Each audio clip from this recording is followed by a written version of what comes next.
Hello friends, Namaskar, this is Sanjay.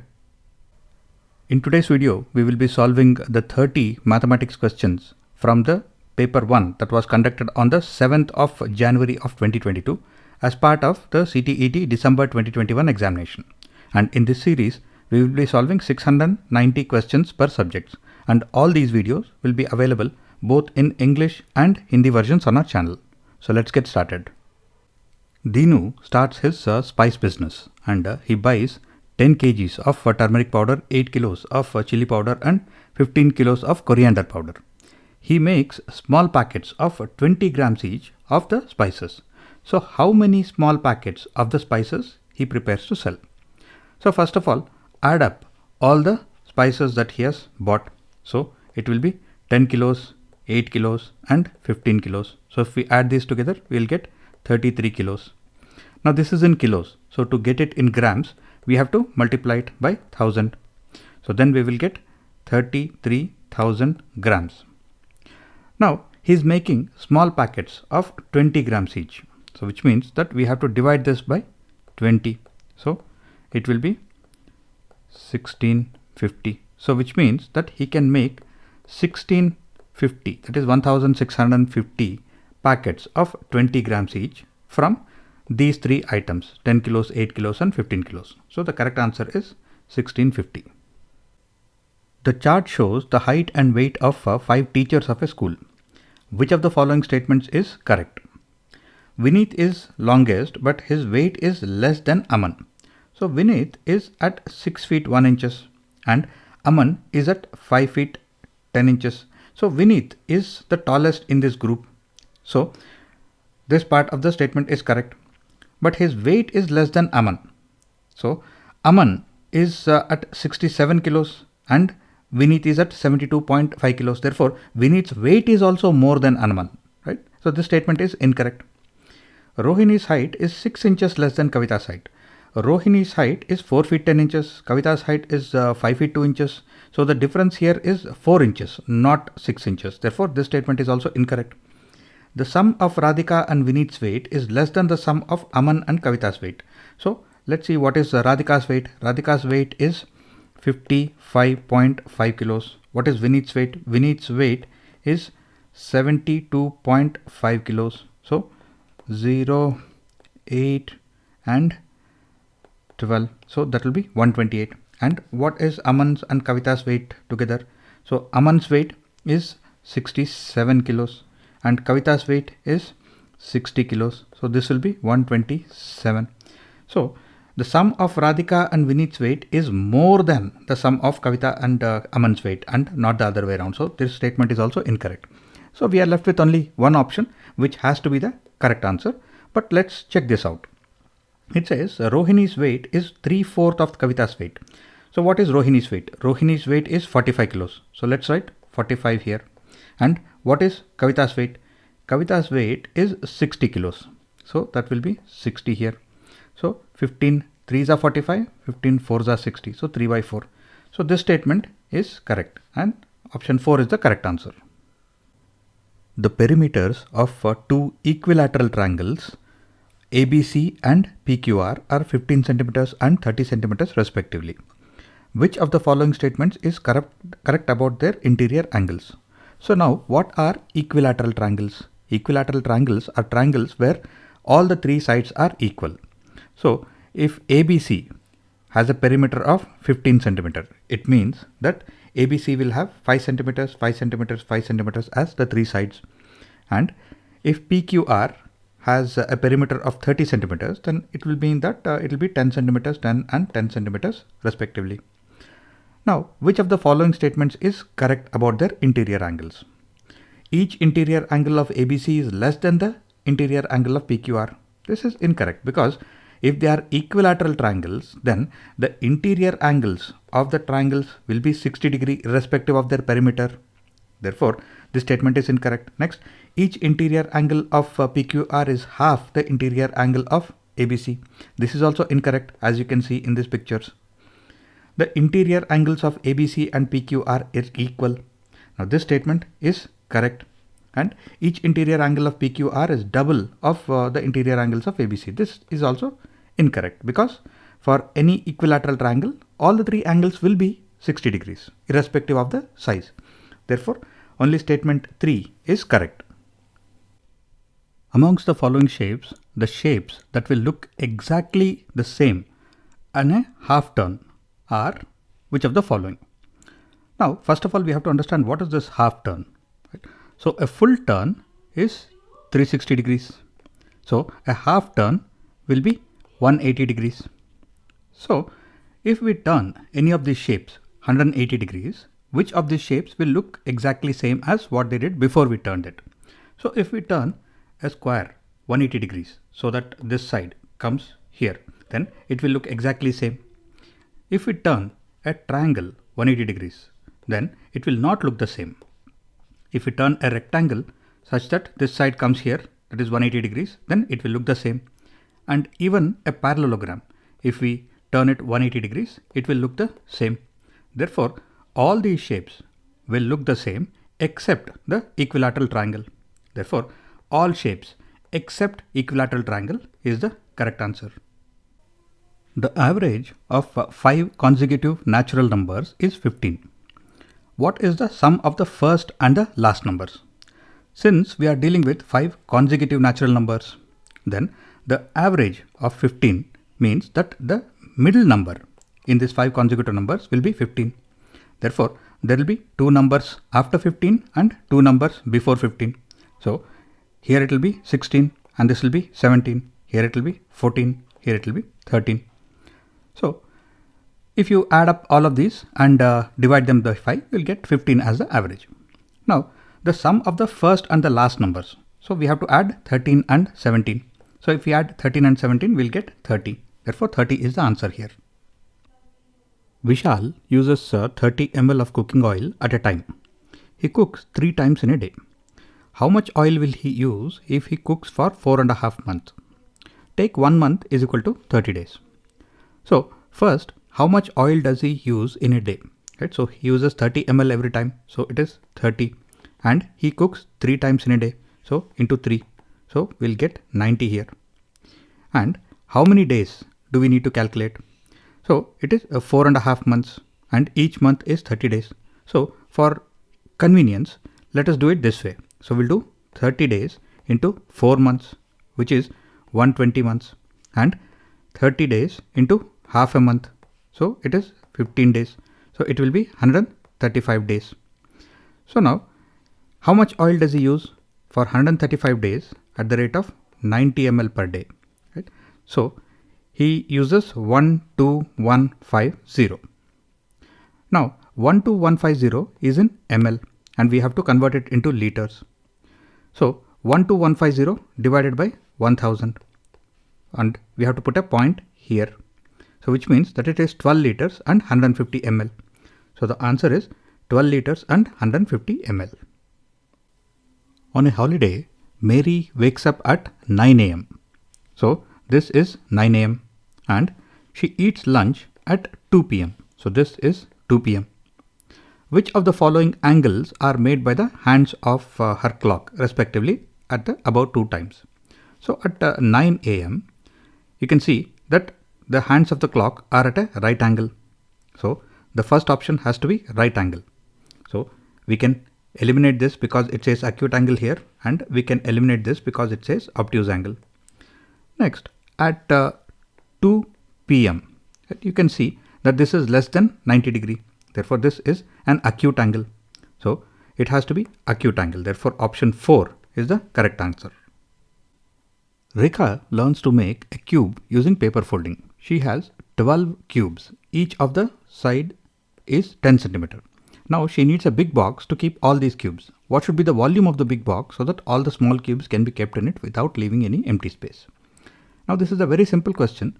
First, we'll have to calculate what is the volume of each of these 12 cubes. Right? So, a cube is like this. And here we are told that each side of this cube is 10 centimeter. So, which means that it is 10 centimeter, 10 centimeter and 10 centimeter. So, length, breadth and height will be 10 centimeter. So, the volume of each of these cubes will be 10 into 10 into 10. That is equal to 1000 cubic centimeter. Now, If she has 12 cubes, the total volume of these 12 cubes will be 1000 cubic centimeters into 12, that is 12,000 cubic centimeter. So she requires a box that is at least 12,000 cubic centimeter in volume so that she can put all these 12 cubes inside it. So answer option 3 is the correct answer. Kerala Sampark Kranti departs from New Delhi railway station on 30th October at 13:10 and reaches Kochuveli on 1st November at 3:20. The total travel time of the journey is what? Now, it started from New Delhi railway station on 30th October and October has 31 days. So, it would have traveled on 31st also and it reaches Kochuveli on 1st of November. So, it traveled on 1st also. On 30th, it started at 13:10 and it traveled all the way till midnight. So, here it traveled 10 hours and 50 minutes. And on 31st, because no information is given, we can assume that it started at 12 midnight and traveled for the whole 24 hours till 12 midnight. So which means that it traveled for 24 hours. And on 1st, we should calculate that it started at midnight and it reached Kochuveli at 3:20 in the morning. So which means that it traveled for 3 hours and 20 minutes. Now if we add this 0 and 1, and because it is minutes, we just move 1 here and we add these 3, so we get 8 and 3.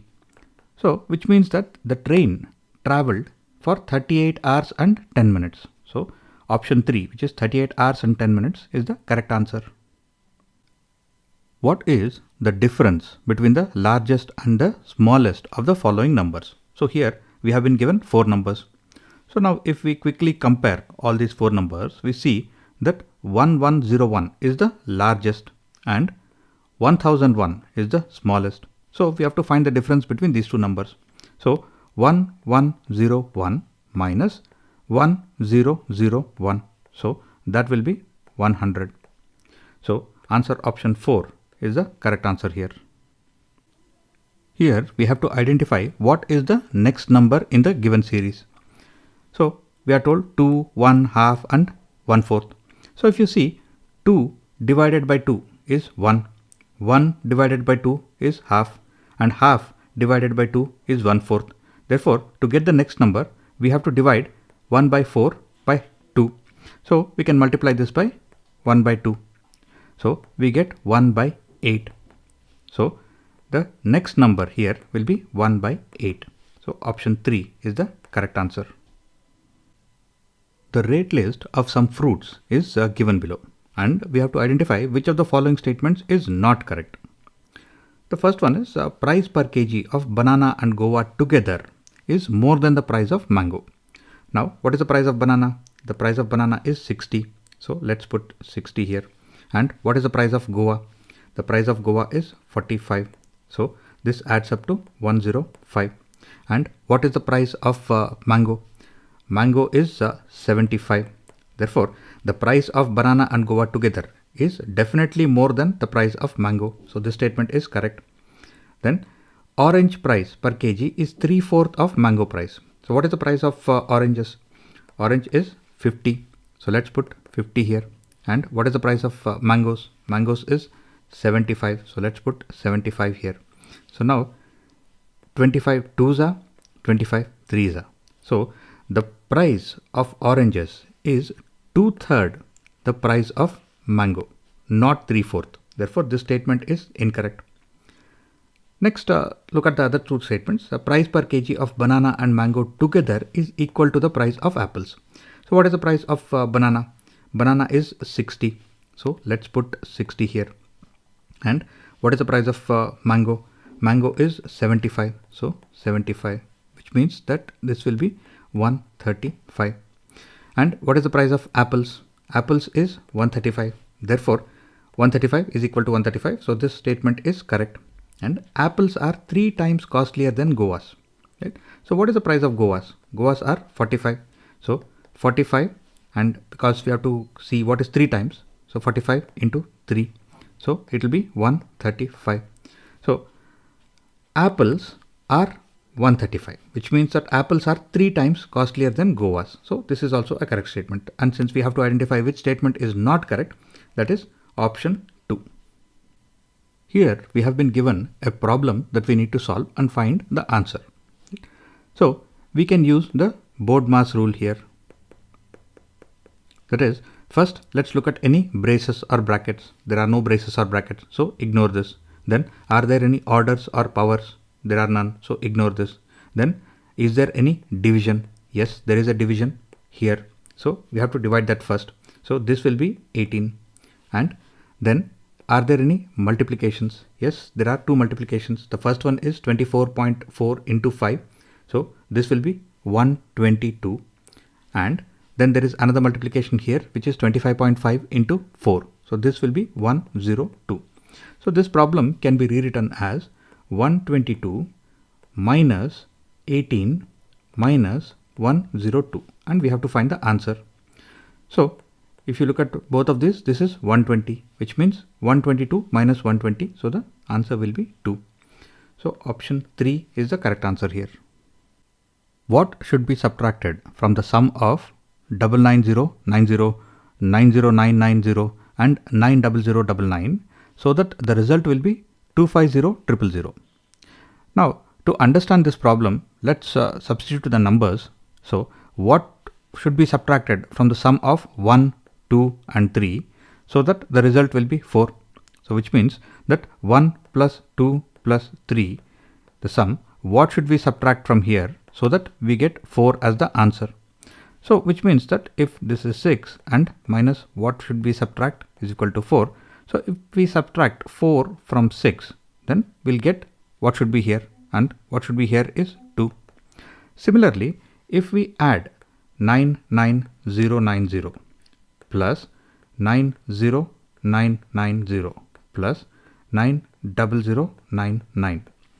So what should we subtract from this so that we get the answer as 250000, which means that if we subtract 250000 from this number, then we'll get what should be the number here at the question mark. So now if we add these 3 numbers, then we'll get 2, 8, 0, 1, 7 and 9. So if we subtract 250000 from this, then we will get 30179. So the correct answer is 30179. 25 million can be written in the Indian number system as what? So now 1 million is 1 followed by 6 zeros. So which means that 25 million will be 25 followed by 6 zeros. So if you look at the Indian number system, units, tens, hundreds, thousand, 10,000, lakhs, 10 lakhs and crores. So it will be 2 crores and 50 lakhs. So the correct answer here is 2 crores and 50 lakhs. Which of the following could not be a contributing factor towards underachievement in mathematics? So what is underachievement? Underachievement means the children are not doing well in mathematics. So what could be the contributing factors and what is not a contributing factor? So socio-cultural background definitely can be a contributing factor. For example, if children are from an economically weaker section family, right, then those children might not have access to the same resources or the same kind of facilities that other children may have. So that could be a reason why they are not able to achieve the intended scores in mathematics, why they are not doing well in mathematics. Therefore, socio-cultural background can be a contributing factor. Teachers' beliefs about the students. So the teacher's beliefs or the teacher's confidence in the students definitely affects the confidence level of the children as well. So if the teacher is confident, then the children will be confident and they will also be eager and they will be more interested in learning. If the teacher displays that she is not sure about the children, or if she is not confident about the children and that shows up, then children also will start losing interest in the subject. So teachers' beliefs and the teacher's confidence level can definitely be a contributing factor towards underachievement in mathematics. And language of instruction. For example, if children don't understand English and the teacher is teaching only in English, right, Then because of the language barrier or the language of instruction not being understood by the children, they might not have understood the concepts and they are not doing well or underachieving in mathematics. So language of instruction can definitely be a contributing factor. Gender differences cannot be a contributing factor because whether the students are male or female, it does not make any difference. Both of them can learn mathematics equally well. Therefore, gender differences cannot be a contributing factor in underachievement in mathematics.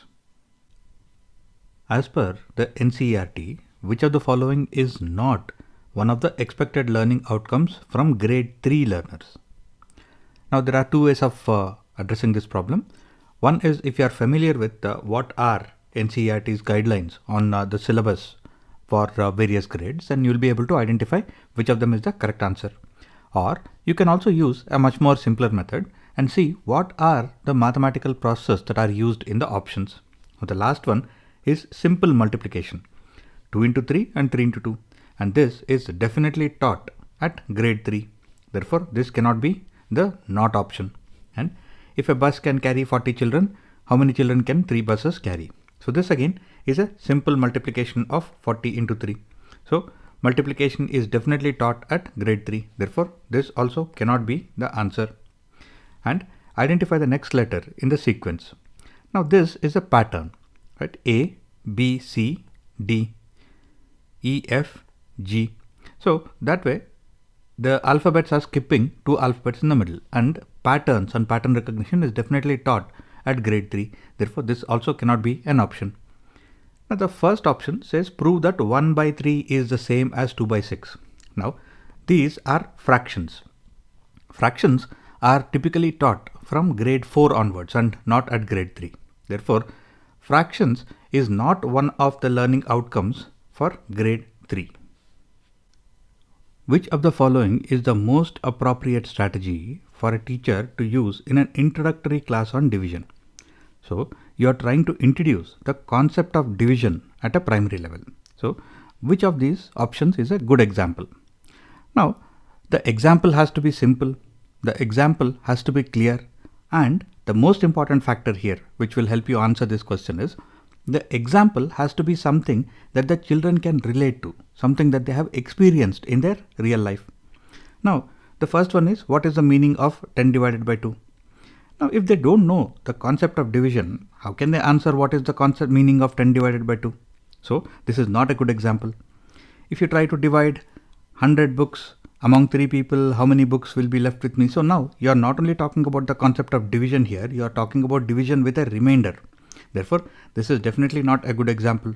Then, how much work will be completed in a single day if a person takes 10 days to complete a task? So this is a division problem, but this is not something that the children will be able to relate to. So this is also not a good example. The last one is, your mother has 9 pencils. She wants to distribute them equally among you, your brother and your sister. How many pencils will you get? Now this is an example that children can relate to, because in most houses when parents have things which they have to distribute among children, children would have experienced a situation like this. So if the mother has 9 pencils, then they know that each child will get 3 pencils each. So this is a very good example and an appropriate strategy that can be used in an introductory class on division. One of the major reasons for students' failure in mathematics at a school level is that our assessment process does which of the following. Now, try to think of what was the situation when you were in school and answer this question. The first one says, gives more weightage to formative assessment than summative assessment. When you were in school, you'll remember that there was a lot of importance being given to the final exam and the midterm exam. So more importance was given to summative assessment. That would lead to unnecessary tension in the classroom and anxiety, and students would therefore not do well. Therefore, giving more weightage to formative assessment is recommended and not summative assessment. Therefore, this statement cannot be the reason for students' failure. So we'll remove this. Next, includes more subjective questions than objective type questions. Now, when you are learning a subject, you should practice more subjective questions than objective questions, because objective questions will fetch you a mark only if you select the right answer.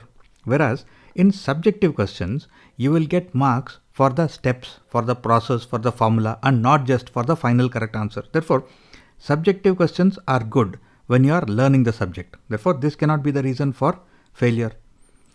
And the last one emphasizes on problem solving rather than recall based questions. This is actually a good thing and not a problem, or cannot be the reason for failure, because if you are encouraging problem solving, right, and you are interested in children applying their mind in solving the problem rather than just remembering the formula or recalling the formula, therefore this cannot be the reason for failure. This is a good approach. So that leaves us with one option, option 3, which has to be the answer here. So here it says that the assessment process emphasizes the testing procedural knowledge and facts rather than mathematization of thinking and abilities of the child. So here the previous assessment process was emphasizing more on procedural knowledge, okay, that is the process, and facts, that is remembering the formulas or remembering the theory, and not actually encouraging the mathematical thinking or the mathematical abilities or the reasoning abilities of the child. Therefore, the emphasis on procedural knowledge and recalling facts or memorization was the reason for a lot of failure in mathematics. Therefore, option 3 is the answer here. Mr. Raju wanted to build number sense in his grade 3 students. Which of the following activities can best help? Now, this question can be answered using some basic common sense and having a rudimentary understanding of what is the kind of syllabus that is followed in schools these days. Let us look at the last option first. Right? Giving building blocks and asking students to construct a number as 100, tens and ones. Now, this is an exercise that they should be doing in grade 1 or grade 2 itself when they start learning about numbers. Because when they start learning about numbers, they will also have learnt about what are hundreds, what are tens, what are ones. Now, this is not an exercise for grade 3 students. Next, asking students to estimate how many students are there in the whole school based on the number of classes. So here we are talking about the number of classes and how many sections are there in each class or each grade. So this is way too complex or way too complicated for grade 3 students. So ignore this. Next, asking students to climb up a set of stairs counting one number for each stair. This again is a problem that they should be doing, or an activity that they should be doing in senior KG or grade 1 itself when they are just learning about numbers. And this is very simple for grade 3 students. Now, which leaves us with one option which has to be the correct answer. Taking a jar of marbles and asking students to guess how many marbles are there.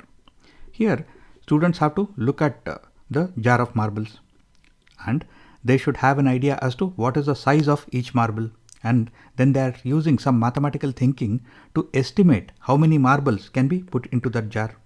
Therefore, this activity is complex enough to teach number sense to grade 3 students, and it is also simple enough because they are seeing the jar and they can understand what the teacher is asking. So this activity is the best activity for building a number sense in grade 3 students. Which of these exercises will be most appropriate to show if your students have built the skill of estimating unknown quantities?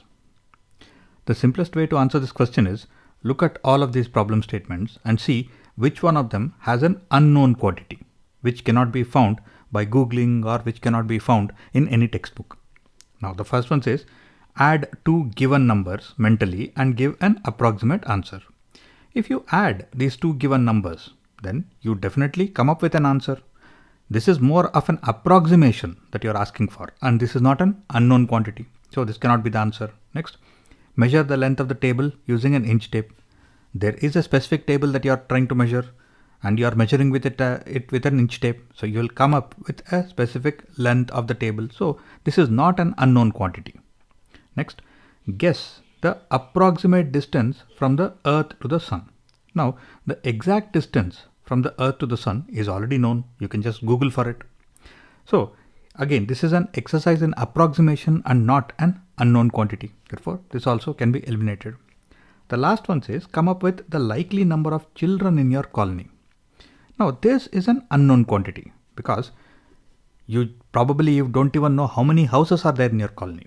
And if you know the number of houses in your colony, you can come up with some approximation saying that if every house has 2 children, then the number of houses into 2. So here you are dealing with an unknown quantity. How many children are there in your colony? And you are trying to come up with an estimate for that. Therefore, this is an estimation of unknown quantity. So the answer to this question is option 4.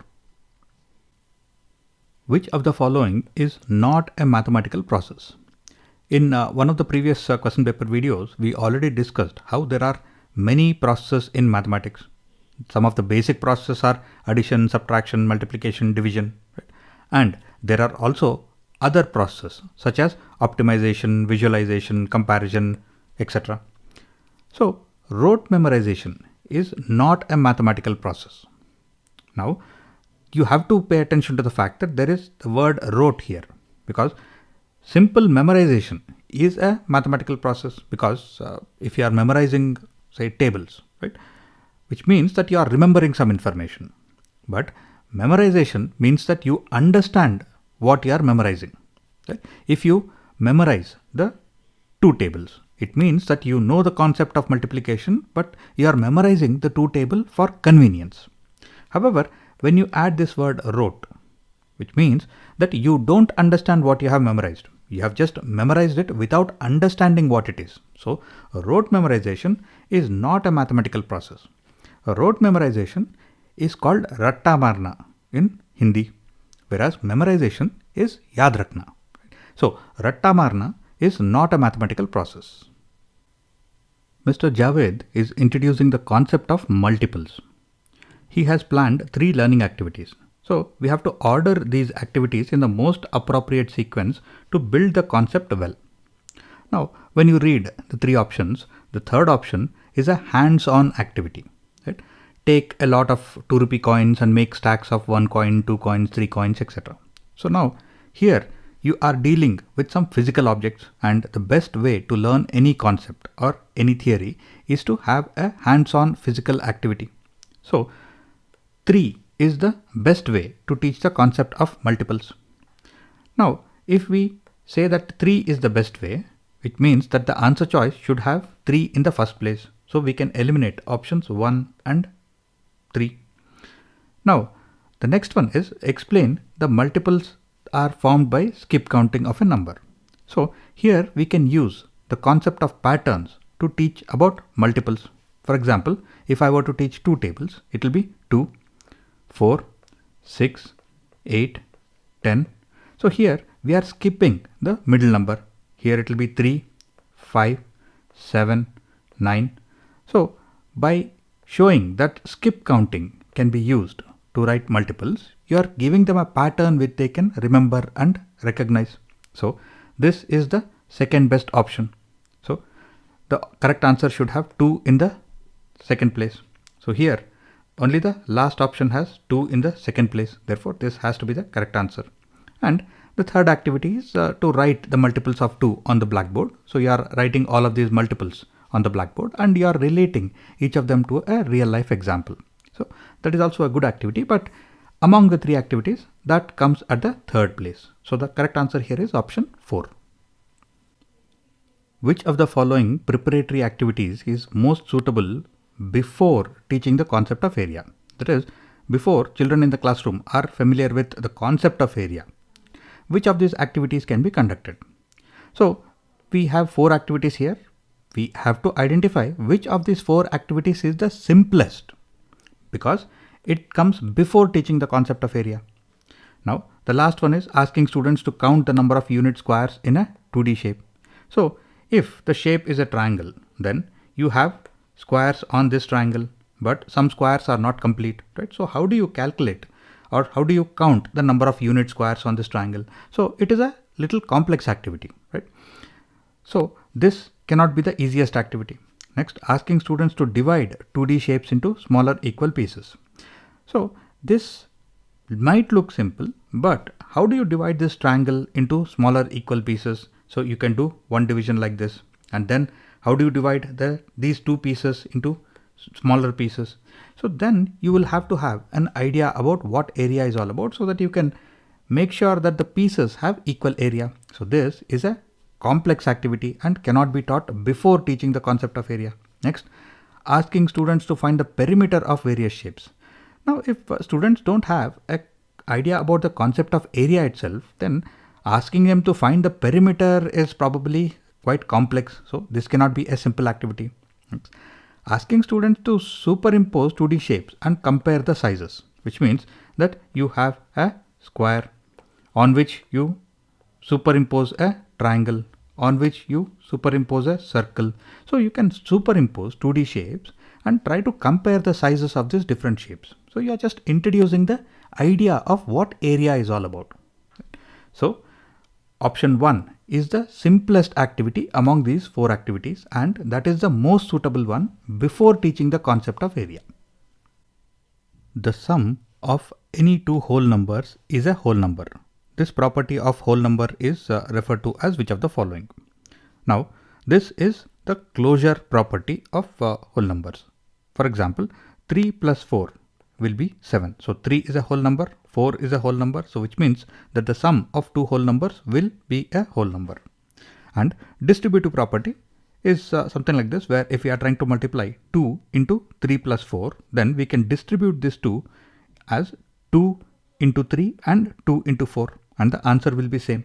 And commutative property is where the numbers can commute. For example, 2 goes from this place to this place, right? From the right to left. So 2 into 3 is the same as 3 into 2. Therefore, commutative property says that even if you move the numbers around, the value will not change. The result will not change, right? And associative property is where if we change the association of the numbers, the result will not change. For example, 2 plus 3 are associated here. So 2 plus 3 and then we add 4. So if instead of doing this, if we add 3 plus 4 together first and then add 2, the result will not change. It will be same. So this is associative, where the numbers are changing their association, but the result or the value remains the same. So here the correct answer is closure property. According to the National Curriculum Framework of 2005, which of the following is correct? The first statement is narrow aim of teaching mathematics is to teach numbers and number concepts, and the higher aim is to teach measurements. This is incorrect. Next, narrow aim of teaching mathematics is to teach precise calculation, and the higher aim is to teach calculus. Now this also does not make sense. The narrow aim of teaching mathematics is to develop numeracy related skills. That is, you want to develop basic number related skills, right, which they can use in the day-to-day life. And the higher aim is to develop problem solving skills, because mathematics should be used for solving problems in day-to-day life. So you are trying to develop problem solving skills, not just make mathematics experts, right? So the narrow aim of teaching is to develop numeracy related skills, that is basic number skills, and then the higher aim is to develop problem solving skills. So this is the correct answer. The last one, narrow aim of teaching mathematics is to develop mathematical language, and the higher aim is to solve word problems. This is also incorrect. So you just have to remember that basic skills are the first priority and problem solving skills are the next level priority. In a mathematics classroom, emphasis or importance should be given to which of the following? Only mathematical content? No, because we are not just teaching pure mathematics. We are teaching mathematics that can be used in the real life, in day-to-day life. Therefore, this cannot be correct. Next, mathematical process and reasoning. This is a correct answer, because we are teaching them some mathematical process such as addition, subtraction, multiplication, division. And we are also teaching them the reasons behind it, in the sense, where can you use multiplication, where can you use division, where can you use subtraction, how do you use them in real life. So mathematical process and the reason behind why this process exists and where you can use them. So that is what should be emphasized in the mathematics classroom. Therefore, option 2 is the correct answer. Then solving mathematical problems. So the focus of a mathematics classroom is not just about solving mathematical problems, because if students don't understand what is the real life use of this mathematics, then they won't be interested in it. So this cannot be correct. Next, formal mathematical algorithms and process, which means that algorithms are formulas. So, and process are like addition, subtraction, or any other mathematical process. So If the focus is on formulas and processes, then again, they don't know the real life application or the utility of these processes and algorithms. Therefore, this is also incorrect. So, in a mathematical classroom, in a maths classroom, the emphasis or the importance should be given to mathematical process, that is, all the processes that we used in mathematics and the reasons as to why they are used and where they can be used in real life. In a classroom, a teacher gives a simple problem, add 360 and 55. But a majority of the students in the class commit the same kind of an error or the same kind of mistake because they have some misconception or confusion. What they are doing here is, when they are adding these two numbers together, they add 0 and 5 and they get 5 here. They add 6 and 5 and they get 11 and they are writing 11 here. And then 3 plus 0, they get 3 here. So here they should have just written 1 and carried 1 here, and then they would have got the correct answer. But they forgot to carry this, or they don't know how to carry forward 1. So now, which of these concepts should we revise or review so that this confusion or misconception that the children have will be remediated or corrected? So now here we are not talking about forward counting, we are not talking about 3-digit addition, and we are not talking about one-to-one correspondence either. Here the mistake is due to addition with regrouping not being done properly. So what is this addition with regrouping? So what is this regrouping in the first place? Well, when we carry a number when we are adding, or we borrow a number when we are subtracting, this carrying and borrowing is nothing but regrouping. So here children have not carried, right, the one that they should have carried forward. So which means that they forgot to regroup, or they are not aware of how to regroup. Therefore, addition with regrouping is the concept that we will have to revisit or review so that this confusion or this misconception is sorted out. So the correct answer is option 1. Which of the following statements about mathematics is not true? Mathematics is a discipline with mostly abstract concepts. This statement is correct because after the basic mathematics, the higher level mathematics is all about abstract concepts, because the moment you reach any sort of a algebraic equation, you put x and y and all that, you are already moving towards the abstract side of mathematics. Therefore, mathematics has a lot of abstract concepts, so this is a correct statement. Next, there is just one correct way of approaching the solution to a mathematical problem. This statement is incorrect because, as we have seen in many of the problems in our video series, there can be more than one way of approaching or solving the problem. It can be an algebraic method, it can be an arithmetic method, it can be a common sense method. So there is just one correct way. This is incorrect because there can be multiple ways. So since we have to identify which of the statement is not true, option 2 is the statement which is not true. Let us also look at the other two statements. People who cannot read and write also have mathematical knowledge. This statement is correct because you'll find there are merchants who might not be well educated. There are people from rural areas who are not educated at all, but still they are able to use basic mathematics in their day-to-day life, which means that people who cannot read and write, who are illiterate, also have mathematical knowledge. They might not be having very advanced mathematical knowledge, but they definitely have the basic mathematical knowledge that they require in their day-to-day life. So this statement is correct. Next, most of the sub-branches of mathematics are interconnected. This is also true because geometry is connected to trigonometry, and trigonometry can be connected to calculus. So that way, many of the sub-branches of mathematics are interconnected. Therefore, this statement is correct. Which among the following names is associated with a model of geometrical development that describes the levels of geometrical reasoning in children? Now this is a very important question because this question or variations of this are asked almost every year. Right? And here when we talk about the levels of geometric reasoning in children, then we are talking about Van Heel's level. That is, the first level is visualization, then description or analysis, then abstraction, deduction, rigor. So these are Van Heel's levels of geometric reasoning. Therefore, the correct answer here is option 3, that is Van Heel. And with that, we have solved the 30 mathematical questions in this question paper. If you have any questions or feedback, please put them in the comment section below. And you can also give this video a like. You can subscribe to our channel, and you can also share this video with your friends who are preparing for the same exam. So I will see you again in the next video in this series. Till then, take care, stay safe.